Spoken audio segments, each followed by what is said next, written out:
तो आज हम लोग इस वीडियो में ये पुस्तक के हिंदी पाठ्य पुस्तक है जो कि एनसीईआरटी बेस्ड है। तो इसमें आज हम लोग पढ़ेंगे पाठ 6 प्रथम कर्तव्य। ये एक कहानी है और तो सबसे पहले हम इस वीडियो में इस कहानी को पढ़ेंगे और इसके बाद हम इसी वीडियो में इसके अभ्यास प्रश्न देखेंगे। और तो हम इस कहानी को ध्यान से सुनते हैं हम लोग, क्योंकि जो है कहानी जब सुनेंगे तभी हम इसके अभ्यास प्रश्न आसानी से हल कर सकेंगे। तो आइए हम कहानी को एक बार पढ़ते हैं। पाठ 6 प्रथम कर्तव्य कहानी। प्रस्तुत कहानी में बताया गया है कि एक राजा का प्रथम कर्तव्य होता है कि वह राज्य पर शासन के साथ साथ अपनी प्रजा की भलाई के लिए भी कार्य करे और आम जनता की देखभाल व सहायता आदि में भी सहयोग करे। इस कहानी में इसी कर्तव्य को दर्शाया गया है। अब हम कहानी को पढ़ते हैं। उत्तर भारत में एक राजा थे जिनका नाम वीर प्रताप सिंह था। वे अपने सद्गुणों के कारण न केवल अपने राज्य में बल्कि पड़ोसी राज्यों में भी विख्यात थे। उनका नेक विनम्र स्वभाव तथा प्रजा के प्रति प्रेम सबको अपनी ओर आकर्षित करता था। राजा की पत्नी रानी रूपावती भी सर्वगुण संपन्न स्त्री थी। राजा और रानी दोनों अपनी प्रजा को अपना परिवार समझते थे। एक बार उनके राज्य में भीषण अकाल पड़ा।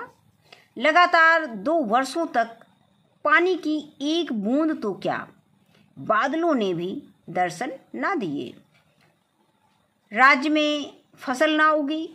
लोग अन्न के दाने दाने के लिए तरसने लगे। सारे राज्य में हाहाकार मच गया था। प्रजा की ऐसी दशा देखकर राजा ने अपने मंत्रियों को बुलाकर राज्य के अन्न भंडारों को खुलवाने का आदेश दिया। कहीं कोई भूखा या अन्न लेने से वंचित ना रह जाए, इसलिए स्वयं अन्न वितरण की निगरानी करने का निश्चय किया।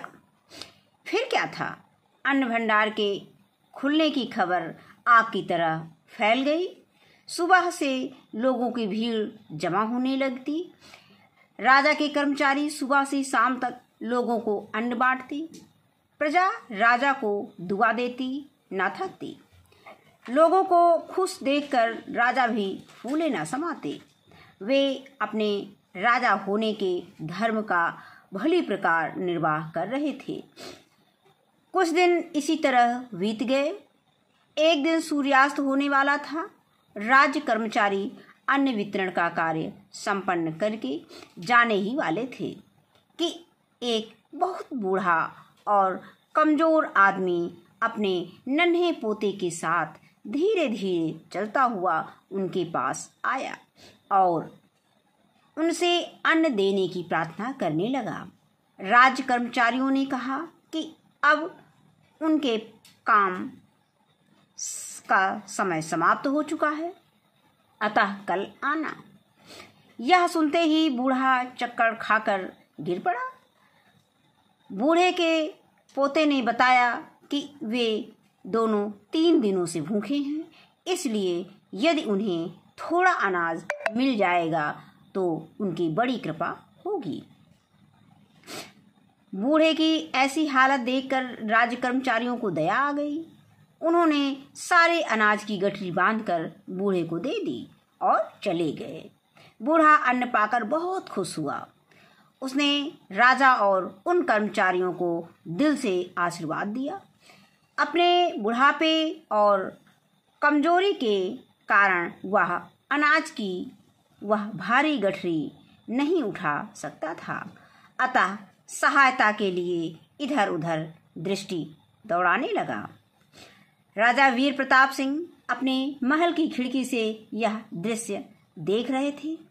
उन्होंने तुरंत अपने राशि वस्त्र उतारे और एक साधारण मनुष्य के वेश में उस बूढ़े के पास जा पहुँचे। उन्होंने बूढ़े को सहारा देकर उनकी गठरी उठाई और घर तक पहुँचाने चल दिए। अंधकार के कारण रास्ते में उन्हें पहचान नहीं पाया। घर के नज़दीक पहुंचते ही एक पड़ोसी ने उन्हें पहचान लिया। उसने बूढ़े व्यक्ति के कान में कहा, अरे, जो तुम्हारी गठरी उठाकर लाए हैं वे कोई साधारण मनुष्य नहीं हैं, वे तो हमारे पालनहार राजा वीर प्रताप सिंह हैं। यह सुनते ही बूढ़ा राजा के चरणों में गिर पड़ा और उनसे क्षमा मांगने लगा। उसकी आंखों में कृतज्ञता के आंसू भर आए। राजा ने उन्हें उठाकर गले लगाया और कहा, राजा केवल राज्य करने या प्रजा पर शासन करने के लिए ही नहीं होता, वह तो प्रजा के लिए पिता समान होता है।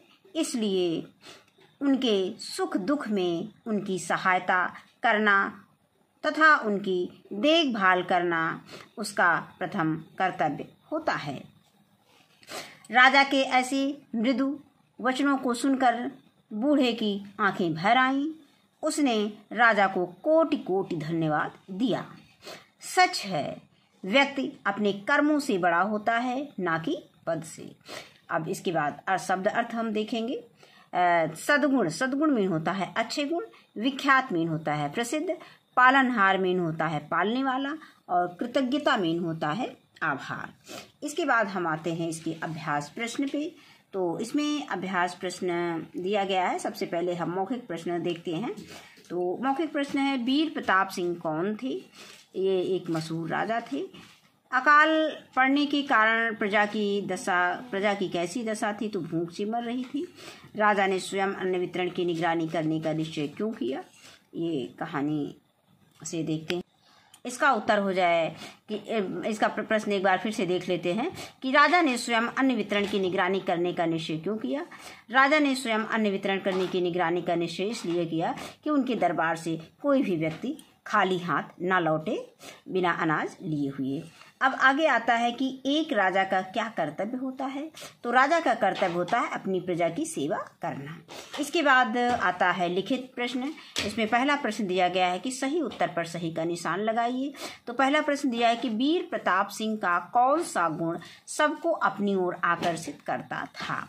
पराक्रम, कर्तव्यनिष्ठा, विनम्रता। तो इसमें विनम्रता पे सही निशान लगा दें क्योंकि उनका विनम्रता का गुण ही सबको अपनी ओर आकर्षित करता था। इसके बाद आता है दूसरा प्रश्न है, राजा वीर प्रताप सिंह की पत्नी का क्या नाम था? तो रानी प्रियवंदा, रानी अहिल्याबाई, रानी रूपवती। तो अभी हमने कहानी में पढ़ा था, जैसा कि हमने कहा भी था कि इसको ध्यान से पढ़ना जो कि हमें अभ्यास प्रश्न हल करने हैं। तो उसमें हमने देखा था कि राजा वीर प्रताप सिंह की पत्नी का नाम था रानी रूपवती। इसके बाद आगे आता है प्रश्न गा, राजा ने अपने राशि वस्त्र क्यों उतारे? तो यहाँ पे स्नान करने के लिए, बूढ़े व्यक्ति की मदद के लिए, शिकार पर जाने के लिए। तो कहानी में अभी हमने पढ़ा था कि बूढ़े व्यक्ति की मदद के लिए उसने अपने कपड़े उतारे और साधारण वस्त्र पहनकर उसने बूढ़े की मदद की। राजा ने बूढ़े की मदद की। तो यहाँ पे आ जाएगा कि राजा ने अपने राशि वस्त्र क्यों उतारे? तो यहाँ हो जाएगा कि बूढ़े व्यक्ति की मदद के लिए, यहाँ पे सही का निशान लगा देंगे। आगे आता है कि वीर प्रताप सिंह के अनुसार प्रजा के लिए राजा किसके समान होता है? ईश्वर के समान होता है, पिता के समान होता है, पड़ोसी के समान होता है। तो इसमें उत्तर हो जाएगा कि पिता के समान होता है। तो यहाँ पे हम पिता के सामने सही का निशान लगा देंगे। अब आगे आता है निम्नलिखित प्रश्नों के उत्तर लिखिए। तो इसमें पहला प्रश्न दिया गया है कि वीर प्रताप सिंह क्यों विख्यात थे? तो इसका उत्तर हमने अपनी कॉपी में लिख लिया है। तो इसका उत्तर हो जाएगा, इसमें हमने कॉपी में लिख लिया है सुविधा के लिए, वीर प्रताप सिंह अपने सद्गुणों के कारण विख्यात थे।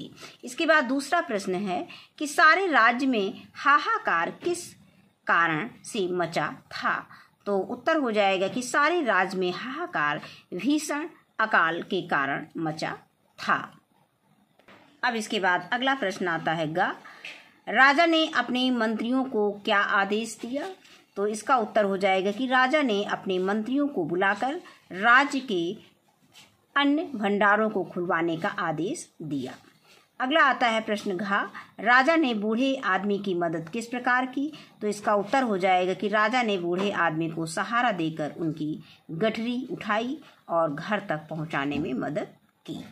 तो अब इसके बाद आगे के प्रश्न हम देखेंगे। भाषा ज्ञान, ये पहला प्रश्न दिया गया है कि हम सभी जानते हैं कि जिन संज्ञा शब्दों की विशेषता बताई जाती है वे विशेष कहलाते हैं।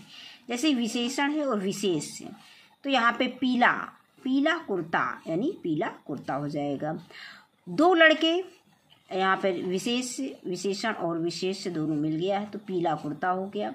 इसके बाद दो लड़के तो दो लड़के हो गया। बहुत चावल, नहीं चावल कितना था, बहुत था, तो ये चावल की विशेषता बता रहा है, संज्ञा की विशेषता बताता है तो ही विशेषण कहलाता है। तो ये हो जाएगा बहुत चावल। अब दिए गए विशेषण और विशेष शब्दों का मिलान कीजिए। तो यहाँ पे दिया गया है विशेषण और विशेष शब्द दिए गए हैं। तो विनम्र, विनम्र कौन था, विनम्र उसकी पत्नी थी तो विनम्र को पत्नी से लगा देंगे। थोड़ा, थोड़ा को किससे लगाएंगे, थोड़ा अनाज हो जाएगा तो थोड़ा को हम अनाज से लगा देंगे, मिलान कर देंगे। भारी, भारी क्या थी, भारी गठरी थी तो भारी को गठरी से मिलान कर देंगे। राजसी वस्त्र थी तो राजसी को वस्त्र से मिलान कर देंगे। परोपकारी कौन था, परोपकारी राजा था तो परोपकारी राजा से मिलान कर देंगे। मृदु कौन था, वचन, मृदु वचन तो मृदु को वचन से मिला देंगे। इसी तरह से आता है बूढ़ा, बूढ़ा आदमी था तो बूढ़ा को आदमी से मिलान कर देंगे। अब आगे आता है कि आपने पढ़ा है कि वे संज्ञा शब्द जो किसी गुण, दया या भाव को प्रकट कराते हैं भाववाचक संज्ञा कहलाते हैं। तो भाववाचक संज्ञा 5 प्रकार के होते हैं, यानी भाववाचक संज्ञा निम्नलिखित 5 प्रकार के शब्दों से बनती है। एक तो जातिवाचक संज्ञाओं से, सर्वनाम से, विशेषण से, क्रिया से, और एक आता आगे हम पढ़ेंगे अव्यय से। ये अभी हमने यहाँ पे लिखा है अव्यय से। तो अब हम इसको देख लेते हैं। अब जैसे जातिवाचक हम पढ़ते हैं, जातिवाचक संज्ञाओं से जैसे मानव से मानवता, लड़का से लड़कपन हो जाएगा, बूढ़ा से बुढ़ापा हो जाएगा। उसी तरह से सर्वनाम से अपना, अपनापन, अहम, अहंकार, मम, ममत्व हो जाएगा। और विशेषण से, यानी अब विशेषण से देखते हैं हरा का हरियाली, मीठा का मिठास और गर्म का गर्मी। इसी तरह से क्रिया से हम बनाएंगे तो हारना का हार, गहरा का गहराई और लिखना का लिखावट हो जाएगा। ये भाववाचक हो जाएगा। अब आगे आता है अव्यय से। अव्यय से दूर का दूरी और निकट का निकटता, समीप का समीपता। अब दिए गए शब्दों से भाववाचक संज्ञा बनाइए। जैसे उदार, उदार से हम उदार को उदार का भाववाचक संज्ञा बनाएंगे तो उदारता हो जाएगा।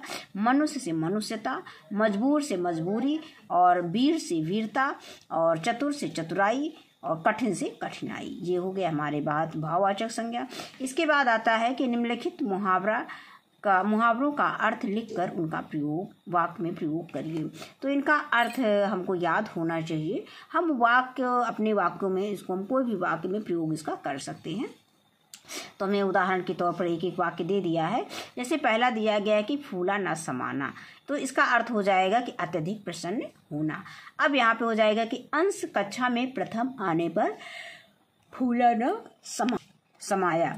अब आगे आता है दूसरा, आंखें भर आना, यानी इसका अर्थ हो जाएगा आंखों में आंसू आना।